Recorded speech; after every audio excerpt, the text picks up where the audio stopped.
Good morning students and my dear friends, today is 19th of October 2023 Thursday. Lecture start करने से पहले अगर आपको बिजनेस स्टैंडर्ड और मिंट की पीडीएफ चाहिए तो आप इनकी रिस्पेक्टिव वेबसाइट्स पर लॉगिन कर सकते हैं। इसके अलावा आप मुझे अदर सोशल मीडिया प्लेटफॉर्म्स पर भी ज्वाइन कर सकते हैं जहां पर आपको फाइनेंस और इकोनॉमी रिलेटेड अदर अपडेट्स भी मिल जाते हैं। रिकमेंडेड प्ले स्पीड है इस वीडियो की 1.25x। Thought of the day is act as it what do makes a difference it does. आज के मिंट पेपर की ये 9 इंपॉर्टेंट न्यूज़ हेडलाइंस हैं, बिजनेस स्टैंडर्ड की 15 इंपॉर्टेंट न्यूज़ हेडलाइंस हैं और आज के डिस्कशन में हम 13 न्यूज़ आर्टिकल्स कवर करेंगे। 5 आर्टिकल मिंट के हैं और रिमेनिंग बिजनेस स्टैंडर्ड के हैं। तो स्टार्ट करते हैं आज का पहला आर्टिकल जो कि मिंट के पेज नंबर 1 पर दिया हुआ है। Gaza carnage spread anger across mid east. जैसा कि हम सभी जानते हैं, इजराइल और हमास के बीच में जो कन्फ्लिक्ट इरप्ट हुआ है उसकी वजह से कई सारे जो स्टॉक मार्केट हैं वो ऑलरेडी इम्पैक्टेड हैं। कल एक ब्लास्ट के इमीडिएटली जहाँ पर ऐसा क्लेम किया गया कि hundreds have been killed at Gaza hospital और उसी पर्टिकुलर इवेंट के पास जो प्रोटेस्टर थे उन्होंने जो पैलेस्टीनियन सिक्योरिटी फोर्सेस थी उन पर पत्थर फेंकना शुरू कर दिया। जनरली वो पैलेस्टीनियन सिक्योरिटी फोर्सेस जिन्होंने वेस्ट बैंक को ऑक्यूपाई कर रखा है और इसका इम्पैक्ट जो अदर नेबरिंग रीजन्स हैं उन पर भी देखने को मिला, क्योंकि उनका ये मानना है कि उनके जो लीडर हैं वो फिलहाल के लिए इस कार्नेज को स्टॉप नहीं कर पा रहे हैं, वो फेल रहे हैं इस पर्टिकुलर फ्रंट में और उसी को लेकर के हमें बहुत ज़्यादा प्रोटेस्ट देखने को मिला। और ऐसा कहा जा रहा है कि जो रीसेंट अटैक हुआ है गाजा हॉस्पिटल पर उसकी वजह से अप्रॉक्सीमेटली 500 लोगों की डेथ हो गई है और पैलेस्टीनियन और Israelis have blamed each other for the hospital bombing. और जो कई सारी बायलैटरल मीटिंग शेड्यूल थी यूएस के साथ, इजिप्ट की और अदर रीजन के कंट्रीज़ की, तो वो सारी भी कैंसिल कर दी गई हैं। हालांकि अदर कंट्रीज़ की अगर हम बात करें उस रीजन की, जैसे कि ईरान, तो ईरान जो है वो ऑल एम्बार्गो और अदर सैंक्शन लगाने की बात कर रहा है इजराइल के against in order to stop this war. तो कंट्रीज़ अपने अपने लेवल पर अलग अलग तरीके से एक्शन ले रहे हैं, हालांकि उसका इम्पैक्ट हमें इस पर्टिकुलर कन्फ्लिक्ट पर देखने को नहीं मिला, जिसकी वजह से thousands of people are giving up their lives.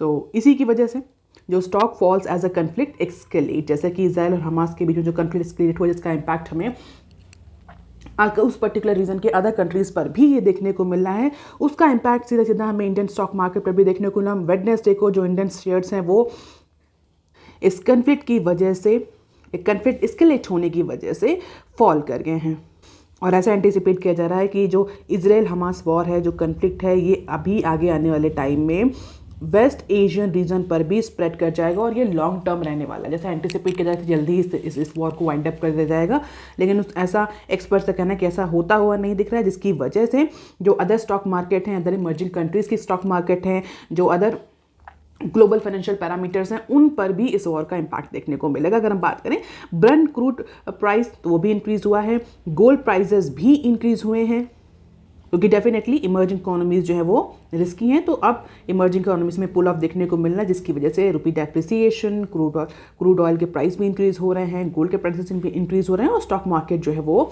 जो इंपॉर्टेंट शेयर्स हैं वो फॉल कर रहे हैं बिकॉज ऑफ दिस एस्केलेशन। अब देख लेते हैं article number 2 that is given on page number 1 of mint paper. Russian exporter stuck with $8 billion in local vostro accounts. अगर आपको थोड़ा सा याद हो, हमने ये वॉस्ट्रो अकाउंट को लेकर के न्यूज़ कई बार कवर करी थी, जहाँ पर इंडिया और रशिया ने लोकल करेंसी में, डोमेस्टिक करेंसी में ट्रेड को इम्प्रूव करने के लिए ये वॉस्ट्रो अकाउंट्स ओपन किए थे, जहाँ पर डी-डॉलराइजेशन की प्रोसेस को प्रमोट करना चाहता दोनों कंट्री से। स्पेशली कब हुआ था, जब रशिया पे बहुत सारे सैंक्शन लगे थे रशिया यूक्रेन वॉर के बाद में, तो उसी को लेकर के ये न्यूज़ है। वॉस्ट्रो अकाउंट्स में कुछ एक्चुअली पेंडिंग अमाउंट पड़ा हुआ है रशियन एक्सपोर्टर्स का, तो उसको लेकर के आज न्यूज़ मिंट ने कवर करी है। Russian exporters including state bank entities, ऐसा नहीं कि वहाँ के प्राइवेट जो एक्सपोर्टर्स हैं वो जो स्टेट बैंक एंटिटीज़ हैं, स्टेट बैंक मीन्स जो government, Russian government banked entities हैं, उनकी अप्रॉक्सीमेटली $8 बिलियन की जो होल्डिंग है वो करंटली वॉस्ट्रो अकाउंट्स में पड़ी हुई है, जो कि ओपन किया गया था in order to facilitate that trade in local currency, especially in Indian rupee. तो इंडियन रुपी में और रशियन करेंसी में ट्रेड को प्रमोट करने के लिए ये जो वॉस्ट्रो अकाउंट खोला गया था, इसमें अप्रॉक्सीमेटली $8 बिलियन की होल्डिंग्स है रशियन एक्सपोर्टर्स की, जिसमें रशियन गवर्नमेंट बैक्ड एक्सपोर्टर्स भी हैं। अब क्वेश्चन ये होता है, why this amount is actually शंक with these Vostro account. तो कुछ का कहना है कि जो रशियन मनी है वो कुछ इंडियन सिक्योरिटीज़ में इन्वेस्ट किया गया है, लेकिन most of them are actually lying idle because of the lack of investment opportunities in India for Russian। और इसके अलावा एक्सचेंज रेट में जिस तरीके से फ्लक्चुएशन देखने को मिल रहा है, जिस तरीके से इंडियन रुपी फ्लक्चुएट कर रहा है, उसकी वजह से भी जो रशियन इन्वेस्टर्स हैं they are actually not very keen to invest into Indian security और इंडियन इन्वेस्टमेंट मार्केट। तो इन्वेस्टमेंट अपॉर्चुनिटीज़ नहीं है रशियन के पास में, रशियन सिटीजन्स के पास बहुत ज़्यादा इंडिया में इन्वेस्ट करने के लिए इसकी वजह से, और इसके अलावा फ्लक्चुएशन जो एक्सचेंज रेट में देखने को मिल रहा है इसकी वजह से भी थोड़ा सा एप्रीहेंसिव हैं रशियन इन्वेस्टर्स, जिसकी वजह से ये $8 बिलियन जो है वो आइडल पड़ा हुआ है। हालांकि ये जो $8 बिलियन का कैलकुलेशन किया गया है ये भी एंटिसिपेटेड है। एक्चुअल कितना अमाउंट है, या एग्जैक्ट कितना अमाउंट है जो वॉस्ट्रो अकाउंट से पड़ा हुआ है, इसको भी कैलकुलेट करना अभी कॉम्प्लेक्स प्रोसेस है, पर ऐसा एंटिसिपेट किया जाए अप्रॉक्सीमेटली 7 से 8 बिलियन का होगा। 30 से 40 बिलियन जैसा एक्सपर्ट कह रहे हैं इतना अमाउंट नहीं होगा। Vostro account is a bank account held by domestic bank on behalf of any foreign bank, और ये इसीलिए वॉस्ट्रो अकाउंट ओपन किए गए थे कि रशियन एक्सपोर्टर जो है वो इंडियन रुपी में ट्रेड कर सके, उनको डॉलर की ज़रूरत ना पड़े अपनी ट्रेडिंग के लिए।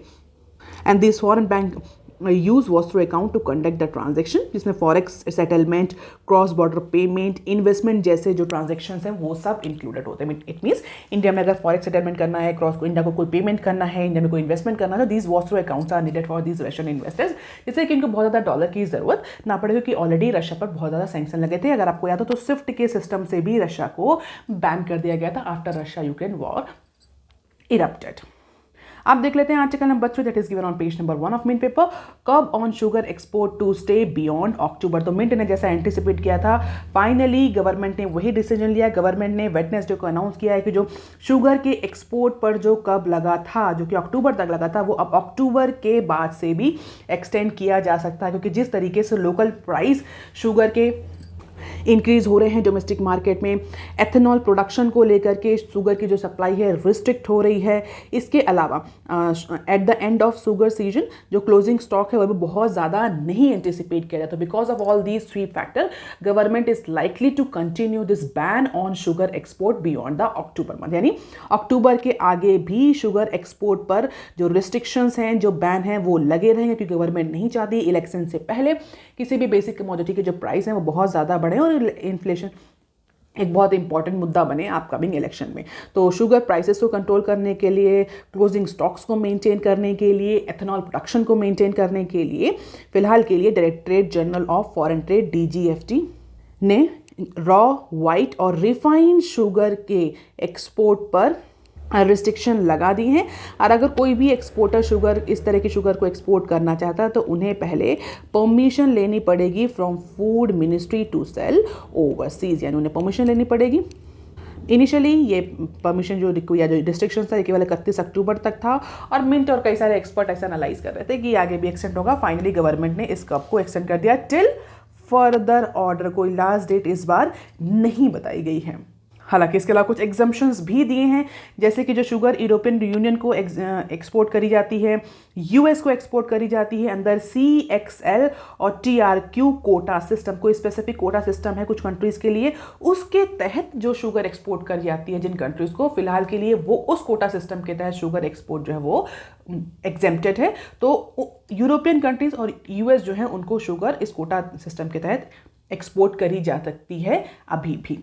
अब देख लेते हैं short news articles from it. Wipro post third straight sequential revenue drop. Recently हमने TCS और इंफोसिस के रिजल्ट्स के बारे में डिस्कस किया था, और अब विप्रो के रिजल्ट भी आ गए, और ऐसा कहा जा रहा है कि Wipro limited has seen quarterly dollar revenue fall of 2.3%। तो डॉलर रिवेन्यू फॉल 2.3% का देखने को मिला, और लगातार तीसरे क्वार्टर में विप्रो ने अपने रिवेन्यू में ये डिक्लाइन रजिस्टर किया है, और ये एक सिग्निफिकेंट बोल सकते हैं 4th largest Indian IT company है। तो डेफिनेटली अगर इसकी परफॉर्मेंस इंपैक्ट हो रही है तो हमारा एम्प्लॉयमेंट, हमारे जो अदर सेक्टर है इकोनॉमी के, वो भी इंपैक्ट करेंगे। अब देख लेते हैं next clip. MSP DA raised ahead of election. तो यूनियन कैबिनेट ने अप्रॉक्सीमेटली 2 से 7% का MSP इंक्रीज अनाउंस किया है रबी क्रॉप्स में।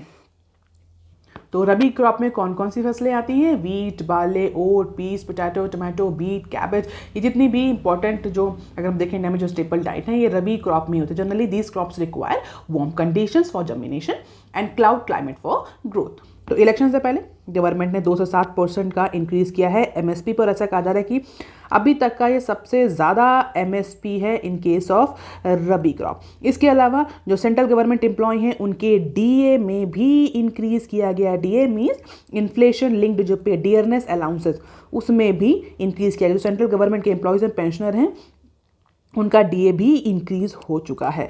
तो इलेक्शन से पहले गवर्नमेंट किसी भी मुद्दे को अनटच नहीं छोड़ना चाहती है और ऐसा कहा जा रहा है दिस इज मोर और लेस पॉलिटिकल डिसीजन। हाउएवर हम इसको फाइनेंशियल पर्सपेक्टिव से पढ़ रहे हैं कि एमएसपी और डीए में इंक्रीज किया गया और ऐसा कहा जा रहा है कि जो एमएसपी है ये अभी तक का सबसे हाईएस्ट एमएसपी है in case of rabi crop. और कहीं ना कहीं गवर्नमेंट का जो इनिशिएटिव था जहाँ पर गवर्नमेंट ने कहा था कि फार्मर्स की इनकम को डबल करना है, उससे अलाइंड है ये रिसेंट इनिशिएटिव जहाँ पर एमएसपी को 2 से 7% तक इंक्रीज किया गया है। अब देख लेते हैं article number 6 that is on page number 4 of business standard. Poverty in India is in 21 but was above 18 level world Bank data. तो बिजनेस स्टैंडर्ड के पेज नंबर 4 पर यह आर्टिकल दिया हुआ है जहां पर इंडिया की पॉवर्टी के बारे में कुछ डेटा है वो जो कि रिसेंटली वर्ल्ड बैंक ने पब्लिश किया है और उसको लेकर के एनालिसिस करी गई है। अगर इंडिया में बात करें एक्सट्रीम पॉवर्टी की, this is data is all about world bank, opinion भी वर्ल्ड बैंक के, मेरा कोई अपना इसमें पर्सपेक्टिव नहीं है। एक्सट्रीम पॉवर्टी अगर इंडिया में देखें तो एक्सट्रीम पॉवर्टी इंडिया में 2021 में डिक्लाइन हुई है 38 मिलियन तक, जो कि 2 साल पहले प्रीसीडिंग ईयर में अप्रॉक्सीमेटली 167 मिलियन थी। तो सिग्निफिकेंट डिक्लाइन हमें एक्सट्रीम पॉवर्टी में देखने को मिला। 167 से 38 मिलियन का डिक्लाइन है। लेकिन अगर हम बात करें तो 2018 के लेवल से ये अभी भी ज़्यादा है as per the world Bank data. और अगर अदर कंट्रीज़ की बात करें, अदर कंट्रीज से कंपेयर करें तो most of the countries in poverty rose in 2020 pandemic. अगर आप कहा था तो ये ईयर था पैंडेमिक का। तो इस ड्यूरेशन में जब पैंडेमिक ने हिट किया था तो ग्लोबल इकोनॉमी को, तो ज़्यादा से ज़्यादा कंट्रीज़ में हमें पॉवर्टी में इंक्रीज देखने को मिला था। और यही सेम ट्रेंड इंडिया में कि 2018 में जो पॉवर्टी थी उससे अभी भी हम उस लेवल पर नहीं आ पाए। पैंडेमिक के ड्यूरेशन में बहुत ज़्यादा पॉवर्टी लाइन पे लोग आ गए थे क्योंकि उनके हेल्थ एक्सपेंडिचर बहुत ज़्यादा इंक्रीज हो गए थे। जो किसी फैमिली में जो सिंगल अर्निंग इंडिविजुअल्स थे वो भी नहीं रहे थे because of this pandemic hit, जिसका इम्पैक्ट उनकी अर्निंग कैपेसिटी पर पड़ा था। तो डेटा के according poverty shoot up India a year earlier in 2019, यानी 2019 में इट वॉज अप्रॉक्सीमेटली 176.09 मिलियन जो थी, जो कि 2018 में 151.79 मिलियन हो गई, the lowest pre pandemic count. तो ये कहा जा रहा है कि अभी तक हम प्री पैंडेमिक लेवल पे नहीं पहुंचे हैं। इंडिया में पॉवर्टी रिडक्शन अभी भी प्री पैंडेमिक लेवल पर नहीं पहुंचा है in spite of the so many measures taken by government as per World Bank data. ये वर्ल्ड बैंक का डेटा, हालांकि डेटा को लेकर के भी बहुत ज़्यादा कॉन्ट्रोवर्सी रहती है कि किसका डेटा एक्यूरेट है, डेटा कैसे कैलकुलेट किया गया है। Generally in case of India other जो डेटा होते हैं उनको बहुत ज़्यादा एक्सेप्टेंस, या जो अदर इंस्टीट्यूशंस स्पेशली जो फॉरेन इंस्टीट्यूशन कलेक्टेड डेटा होते हैं उनकी जो मेथडोलॉजी होती है उसको लेकर हमेशा कंट्रोवर्सी रहती है और इंडिया बहुत ज़्यादा एक्सेप्टेबिलिटी उसको नहीं देती। अगर हम वर्ल्ड बैंक की बात करें तो वर्ल्ड बैंक का जो पॉवर्टी मेजरमेंट का जो तरीका है वो है कि अगर $2.1 इन अ डे या उससे कम अर्निंग है या उससे कम परचेजिंग पावर पैरिटी के टर्म्स में अर्निंग है तो वो पर्टिकुलर सिचुएशन एक्सट्रीम पॉवर्टी कहलाती है। और इंडिया का जो पॉवर्टी रेट है वो 11.9% है इन 2020, जो कि अभी भी 2018 के लेवल से ज़्यादा है। 2018 में कितना था? 11.09, यानी 0.9% अभी भी हम अपने प्री पैंडेमिक लेवल से ज़्यादा हैं in terms of the poverty rate. अब जैसा कि मैंने डेटा की बात की तो हम बात करें वर्ल्ड बैंक को डेटा कहाँ से मिला। तो वर्ल्ड बैंक जो है कंज्यूमर पिरामिड हाउस होल्ड सर्वे CPHS सर्वे का डेटा यूज़ कर रहा है इस एक्सट्रीम पॉवर्टी को कैलकुलेट करने के लिए, पॉवर्टी रेट को कैलकुलेट करने के लिए।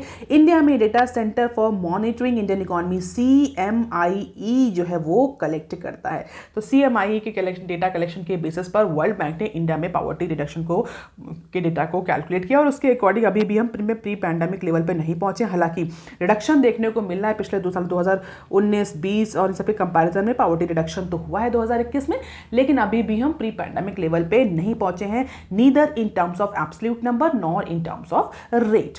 So this is all about the population living in poverty in terms of million LHS and poverty rate in terms of percentage RHS. और ये जो भी calculation that is on the basis of purchasing power parity PPP of 2.5 per day $per person।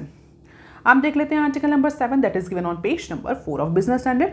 Wheat MSP raised bye 7% highest under Modi government. अभी हमने recently mint की news में cover किया है कि 2 से 7% का इंक्रीज रजिस्टर किया है, इंक्रीज अनाउंस किया है एमएसपी में। किसने? गवर्नमेंट ने, कैबिनेट ने कल। और इसका रीजन पॉलिटिकल ही कहा जा रहा है। हालांकि हम डिस्कस ऑलरेडी कर चुके हैं कि this is the highest increase in MSP of wheat, the most probable staple food commodity in India after rice, जैसा कि हम जानते हैं, हमने डिस्कस भी किया है। तो इस न्यूज़ को बिजनेस स्टैंडर्ड पॉलिटिकल पर्सपेक्टिव से कवर किया, तो हम इसमें बहुत ज़्यादा डिटेल में डिस्कस नहीं करेंगे। This is all about the MSP of rabi crop off season 24 to 25, यानी जो एमएसपी अनाउंस किया गया है इंक्रीज। तो वीट, बार्ले, ग्राम, मसूर, मस्टर्ड एंड सैफ्लॉवर में है, और ये ईयर वाइज है, 2021 से लेकर के 2025 तक का डेटा दिया हुआ। जैसा कि हम ऑलरेडी डिस्कस कर रहे हैं कि अभी तक का सबसे हाईएस्ट एमएसपी है मोदी गवर्नमेंट के रेजीम में।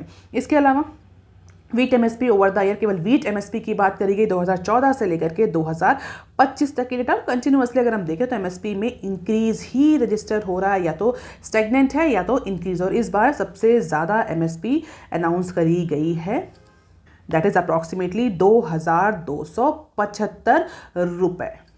तो अप्रॉक्सीमेटली 150 रुपये का इंक्रीज, यानी 7.1% का इंक्रीज अनाउंस किया है वीट के केस में।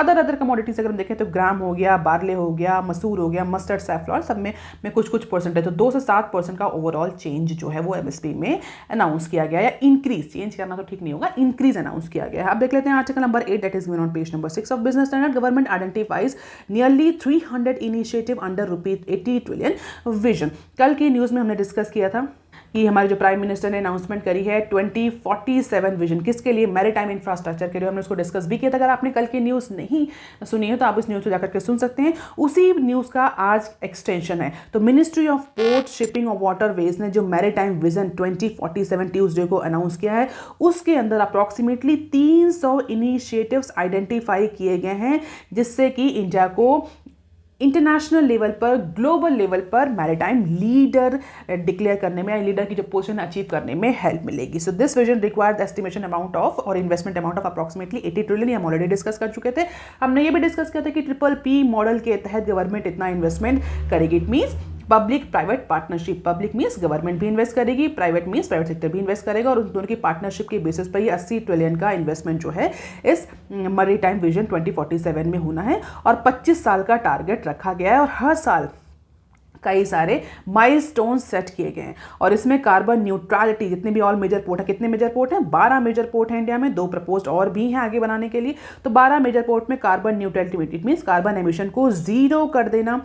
इसके अलावा 25 क्रूज टर्मिनल और टॉप 5 शिप बिल्डिंग नेशंस में इंडिया का नाम लाना। इस तरह के बड़े बड़े एम्बिशन सेट किए गए हैं। कल हमने न्यूज़ में डिटेल में डिस्कस किया था और इसमें इंपॉर्टेंट इसका पर्पस यही है, इस पर्टिकुलर इनिशिएटिव का, इंफ्रास्ट्रक्चर इनिशिएटिव का, कि इंडिया में ईज ऑफ डूइंग बिजनेस को इंप्रूव किया जा सके। Port related, cargo related, shipment related, transportation related जो भी लॉन्ग पेंडिंग इशूज़ थे, जिसकी वजह से इंडिया का जो ग्रोथ थी शिपिंग इंफ्रास्ट्रक्चर में वो रुकी हुई थी, उन सारे इश्यूज को रिजॉल्व करना। तो इन सारे डोमेस्टिक इनिशिएटिव्स, मेजर्स और ऑब्जेक्टिव्स और टारगेट्स के अलावा इंडिया ये भी चाहती है कि जो मैरीटाइम एक्टिविटी है वो ग्लोबल इन्वायरमेंटल स्टैंडर्ड के साथ मैच हो सके, जो कि इंटरनेशनल मैरीटाइम ऑर्गेनाइजेशन IMO ने सेट करी है। तो अगर आप किसी भी कॉम्पिटिटिव एग्जाम की तैयारी कर रहे हैं, this IMO is important for you. तो IMO के जो स्टैंडर्ड हैं, ग्लोबल स्टैंडर्ड है, उनसे मैचअप कराने के लिए भी ये इनिशिएटिव बहुत ज़्यादा इंपॉर्टेंट है। तो expansion of port and Indian vessels and green shipping initiatives, ये 2 इंपॉर्टेंट पार्ट हैं इस पर्टिकुलर 2047 विजन के। पोर्ट की कैपेसिटी इन्हेंस करी जाएगी 10 बिलियन टन पर एनम तक बाय 2047, 100% PPP मॉडल के बेसिस पर, जो कि 12 मेजर पोर्ट्स पर प्लान किया गया। इसके अलावा ग्रीन शिपिंग इनिशिएटिव, तो जितने 22 इनिशिएटिव्स हैं या 22 मेजर्स हैं या 22 प्लान्स हैं जो इस पर्टिकुलर इंफ्रास्ट्रक्चर विजन के तहत है, जिसके तहत जो शिप्स हैं, जो पोर्ट्स हैं, उनकी ग्रीनिंग करी जाएगी, कार्बन न्यूट्रल बना जाएगा। More than 20 pilot projects are in process under India's green maritime shipping programme, जहां पर सीधा पर्पस है ये कि लो कार्बन वेसल्स प्रोड्यूस करना, कार्बन न्यूट्रलिटी को अचीव करना। So this is all about the road map ahead. Current position क्या है और टारगेट क्या रखा गया है? तो major ports as hydrogen ammonia hub, carbon neutral ports, operational waterways, cargo through waterways, global shipbuilding rank, major port capacity, triple P at major ports, transshipment ports, deep draft ports। तो current situation क्या है और आगे आने वाले time के लिए targets क्या रखे गए हैं, you can just have the glimpse of it. ये न्यूज़ आपके लिए बहुत इंपॉर्टेंट है अगर आप किसी भी कॉम्पिटेटिव एग्जाम की तैयारी कर रहे हैं। अब देख लेते हैं some short news articles from Business Standard. Turmoil in West Asia keeps market on edge. ये न्यूज़ हम ऑलरेडी मिनट में कवर कर चुके हैं, जहां पर इसराइल और हमास के बीच में जो वॉर अभी हुआ, जो रिसेंट इवेंट हुआ है जहां पर गाजा हॉस्पिटल में ऐसा क्लेम किया जा रहा है कि 500 इंडिविजुअल्स की डेथ होगी। उसके बाद से जो इंडियन स्टॉक मार्केट है वो अपने लोएस्ट पॉइंट पे ट्रेड कर रहे हैं। सेंसेक्स में भी हमें ड्रॉप देखने को मिला, निफ्टी में भी ड्रॉप देखने को मिला। ब्रेंट क्रूड ऑयल जब वो इंक्रीज हुआ है, गोल्ड के प्राइसेस इंक्रीज हुए हैं और अदर जो फाइनेंशियल पैरामीटर्स हैं वो भी इम्पैक्ट कर रहे हैं। अगर हम बात करें मेजर लेगार्ड्स की सेंसेक्स में, तो Bajaj finance, Bajaj Finserv, NTPC, axis bank, HDFC में सबसे ज़्यादा डिक्लाइन हमें देखने को मिला। नेट एफपीआई फ्लो है जिसमें सेलिंग ट्रेंड अभी भी है। क्रूड ऑयल जो है वो इंक्रीज हो रहा है because of this turbulence in West Asia as well as in Russian region. अब देख लेते हैं next clip. Difference cloud hopes of UK trade deal by October end. तो इंडिया और यूके के बीच में जो ट्रेड डील नेगोशिएशन चल रहा है, जो एफटीए को लेकर के नेगोशिएशन चल रहा है और इसको लेकर जो इंडियन साइड ने जो क्लेम किया था कि इस साल हम इस डील को फाइनलाइज कर लेंगे और स्पेशली टारगेट रखा था कि दिवाली तक ये डील जो है, अक्टूबर तक ये डील जो है वो फाइनलाइज हो जाएगी इंडिया एंड यूके के बीच में। लेकिन ऐसा कहा जा रहा है कि because of the many differences among the officers और the individuals of both side, this deal is unlikely to get inked by the end of this October. हालांकि नेगोशिएशन जो है वो फुल स्विंग में चल रहा है, लेकिन अभी भी कई सारे इश्यूज जिसमें लेकर के लंदन और न्यू दिल्ली को डिफरेंसेस हैं, वो इश्यूज रिजॉल्व नहीं हो पा रहे, उसमें कोई कॉमन कंसेंसस नहीं बन पा रही है, जिसकी वजह से प्रॉबेबली ये जो डील अक्टूबर तक साइन करने का टारगेट सेट किया गया था, हो सकता है ये टारगेट इस बार भी मिस हो जाए। और ऐसा नहीं कि पहली बार टारगेट मिस हो रहा, इससे पहले भी और पिछले लॉन्ग टाइम से इंडिया और यूके जो है वो इस पर्टिकुलर ट्रेड डील को लेकर के डिस्कशन और नेगोशिएशन कर रहे हैं। मेजर जो कंटेंशियस इशू हम ऑलरेडी डिस्कस कर चुके हैं, लेबर, अल्कोहल, ऑटोमोबाइल और आईटी सेक्टर। लेट अस सी कि एक्चुअली ये डील जो है वो कब फाइनलाइज होती है। अब देख लेते हैं next. Finolex cable case, SC slams rot in NCLT, NCLAT.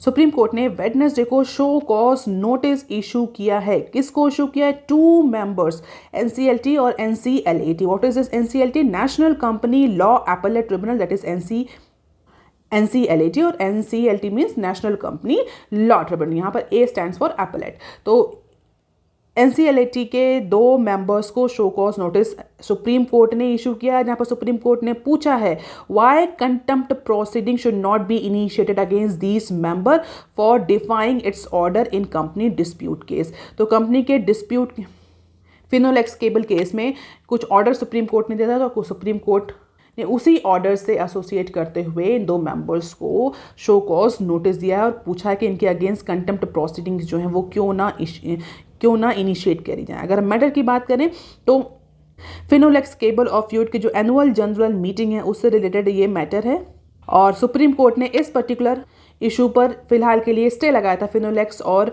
इस जो ये फ्यूड जो केस चल रहा है 2 कजिन्स के बीच में, इस पर स्टे लगाया था। इसके बावजूद भी एनसीएलएटी के मेंबर्स जो हैं राकेश कुमार और मिस्टर आलोक सिंह, उन्होंने इस पर्टिकुलर इशू पर अक्टूबर 13 में अपना जजमेंट दिया है। तो सुप्रीम कोर्ट का ये कहना है कि एनसीएलटी और NCLAT have gone down to rot now and this case is an simple illustration of that rot. और उसी को लेते हुए जो हमारे चीफ जस्टिस ऑफ इंडिया है मिस्टर DY चंद्रचूड़, उन्होंने शो कॉज नोटिस इशू कर दिया है against Kumar and mister Srivastava कि जब उस पर्टिकुलर फिनोलेक्स केबल केस पर जब स्टे लगा था तो आपने कैसे उस पर अपना जजमेंट दे दिया। आप देख लेते हैं nextly. Public stock holding to be in focus at WTO's October 23 meeting. तो इंडिया के जो कॉमर्स सेक्रेटरी हैं मिस्टर सुनील बार्थवाल, वो 2 दिन की जो वर्ल्ड ट्रेड ऑर्गेनाइजेशन के हेडक्वार्टर्स की मीटिंग जो जेनेवा में होने जा रही है उसमें पार्टिसिपेट करेंगे और उसमें इंडिया का फोकस जो रहेगा वो बहुत सारे जो लॉन्ग पेंडिंग डिसीजंस हैं, जो नेसेसरी पॉलिटिकल डिसीजंस हैं और जो crucial global trade related issues हैं, उनको इंडिया इस फोरम पर पुश करेगा। तो नेक्स्ट वीक ये जो मीटिंग है शेड्यूल है 13 मिनिस्ट्रियल कॉन्फ्रेंस, इसको MC13 के नाम से भी जानते हैं, अबू धाबी में शेड्यूल है। It will see the participation of many senior government officers from the WTO member countries. कई सारे WTO के मेंबर कंट्रीज है जो सीनियर गवर्नमेंट ऑफिशियल है वो पार्टिसिपेट करेंगे इस मिनिस्ट्रियल कॉन्फ्रेंस में।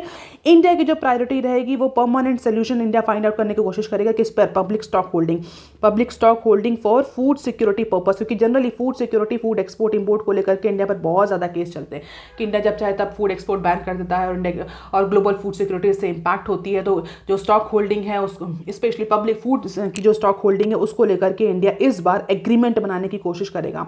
तो जो पब्लिक स्टॉक होल्डिंग मैटर है फॉर फूड सिक्योरिटी पर्पस, उस पर इंडिया एग्रीमेंट लाने को, इस पर्टिकुलर इशू को पुश करेगा। इसके अलावा WTO रिफॉर्म, जो कि हमेशा से इंडिया का एजेंडा रहा है, चाहे WTO हो चाहे IMF, जितने मल्टीलैटरल इंस्टीट्यूशंस हैं स्पेशली जो बहुत पुराने हैं, जहाँ पर इंडिया का ये कहना है कि डेवलपिंग कंट्रीज से अगेंस्ट डिस्क्रिमिनेशन होता है।